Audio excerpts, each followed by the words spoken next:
What's up, guys? Sorry I was a few minutes tardy here. I was on a call right before this that got running a little bit late. So I'll pretty much get started here right away. Hopefully there wasn't too many people that were kind of hanging out for the live here. If so, I do sincerely apologize. I was trying to wrap up the call as fast as I possibly could.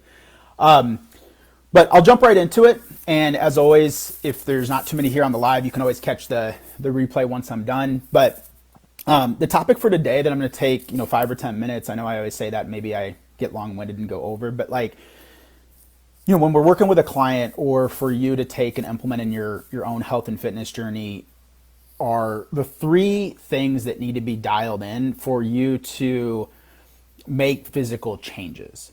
Because here's what I hear a lot, obviously, oftentimes, not only when we bring in a woman or a client, do they want to lose weight, but also with that, I hear, hey, I want to be stronger. I want to, tone up. I want to build muscle. I want things to be, tight. I know this is an overused phrase, but a lot of people don't want to just lose weight and be, skinny fat or deal with loose skin or whatever, right? So it's not just, losing weight. That might be the big goal, but then under that, it's hey, I want to tone. I want to be firm. I want to be tight. I don't want to be flabby, right? So what you're really saying is when someone says tone, it's really losing body fat while at the same time building or maintaining lean muscle mass. That's the goal. When we can get a client that's losing body fat, but at the same time building muscle, they're getting stronger and things like that, we're on the right path with them. And that's truly long-term how you make physical changes.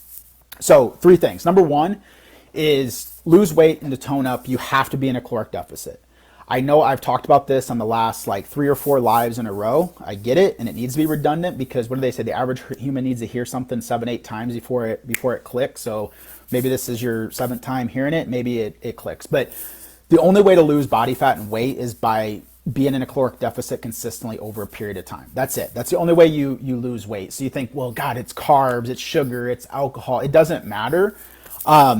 The only way you can lose weight is being in a caloric deficit. Now, there's different routes that you can take to get there, and that's what I really look at different diets and approaches as. If you're in New York City and you're going to LA, there's probably many different routes that you could take, but at the end of the day, you still have to head west, right? So it's there's many different diets and approaches that you could take, like cutting out carbs, cutting out alcohol, fasting, all these things, but they're all trying to get you to the exact same place, and they all only work as if you're in a caloric deficit.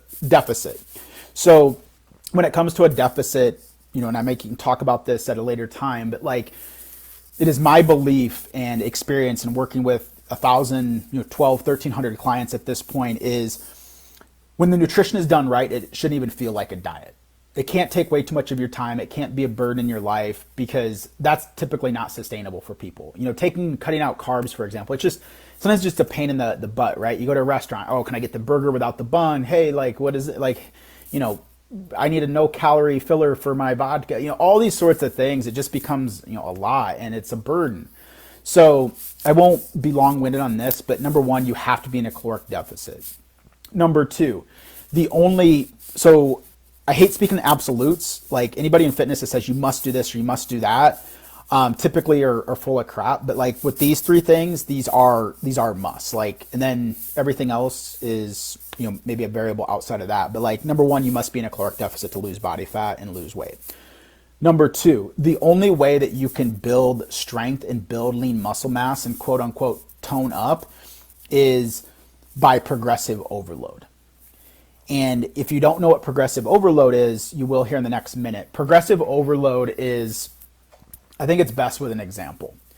So it refers to strength training and getting stronger and forcing your muscles to grow over a period of time. And the only way that happens is by increasing the weight that you're lifting over a period of time, or 2, increasing the volume. What do you mean? What you might be thinking. Okay, so say I'll just use dumbbell curls for example. And I got my 1 ounce pen here. But if you go to the gym 1 week and you're doing 3 sets, so you do 3 sets of 10-pound dumbbell curls. Okay, you do that. You do that for 2 or 3 weeks. Well, what we'll do for a client is we have 2 levers that we can pull. We can push them to increase the weight. So maybe in a month, instead of doing 3 sets of 10 with, 10-pound dumbbells, Maybe in a month now they're doing 15-pound dumbbells, 3 sets of 10. That's progressive overload. They added 5 pounds to each dumbbell that they're doing. Okay, that is one specific example. 2 would be to increase the volume while maybe keeping the weight as a constant. So maybe first week we work with a client, they're doing 10-pound dumbbells, 3 sets of 10. Well, maybe in a month we have them do 4 sets of 10 reps, still using the 10-pound dumbbells. So we increase the volume, right? So progressive overload is either increasing the amount of weight that you're lifting or increasing the load, which means volume. Ideally, when we have a client humming and they're serious about making progress, we'll pull those 2 levers. So like might be doing three of 10 at the beginning, and then in a month they're doing 4 sets of 15. Like that's when good things happen, because you're increasing the volume and you're increasing the amount of weight that you're lifting, which just increases the intensity, increases your muscle growth, forces your muscle to recover and repair and grow. So number 2, to tone up and build lean muscle and to make physical changes, is you need to have some type of strength and resistance training. 2, 3. Our standard is 3 times a week for women that we work with. It doesn't need to be going to a gym. You need to do something that is resistance training in some way, shape, or form. I can't tell you how many times where we'll speak to somebody who has this picture of what they want to look like in their head, but they're only doing cardio, or they just run for miles per day, which is fine. If your goal is to just lose weight and not gain strength, or you don't really want to be toned, you just want to like lose the weight, you don't care that much about your physical appearance, that's fine. But like 95% of the time, that's not the case. Like I said, these women come to us and they're like, I want to tone, I want to be firm, I want things to be tight, I want you to be able to bounce a quarter off my butt. So like to do that, you have to do some type of resistance training, at least probably three times a week, ideally. Maybe 2, and then whatever. But that's number 2. You have to incorporate progressive overload and get stronger and increase the intensity over a period of time. The third and final thing here is protein intake.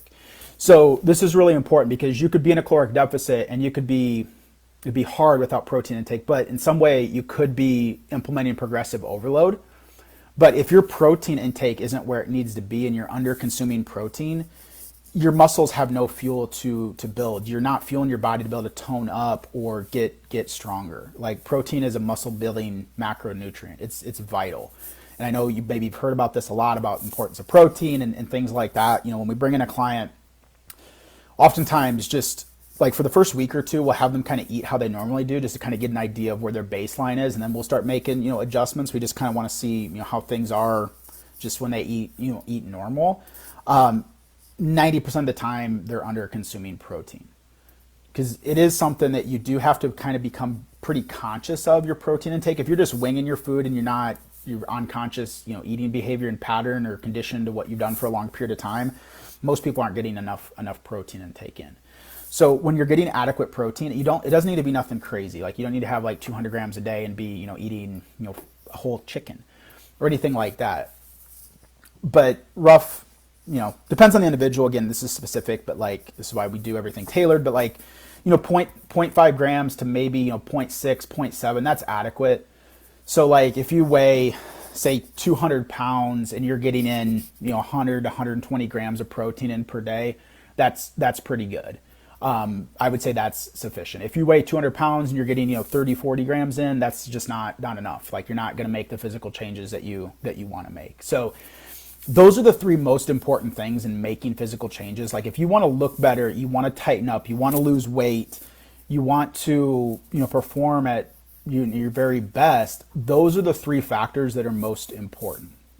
Okay, if you want to lose weight and tone up, which 99% of the women we work with, that's their goal, you have to, 1, be in a caloric deficit over a period of time. Number 2, you have to apply progressive overload to your training and at least try to do strength training, resistance training, I'm going to say bare minimum 3 times a week. Okay, and it doesn't need to be like 3 hours in the gym. It can be 15, 20 minutes doing something. And third, you have to make sure you're getting adequate protein in. If you can focus on those 3 things and dial those in, I promise you, over the course of a month, 3 months, 6 months, a year, that's really when you're going to start to notice those physical changes, when those 3 things are moving in your favor. Okay, so hopefully that helps. Hopefully that was beneficial. Try to keep it short, sweet, to the point. If you have any questions, drop them in the comments below and I'll be sure to get to them, and we'll see you guys next week. Peace. Take care.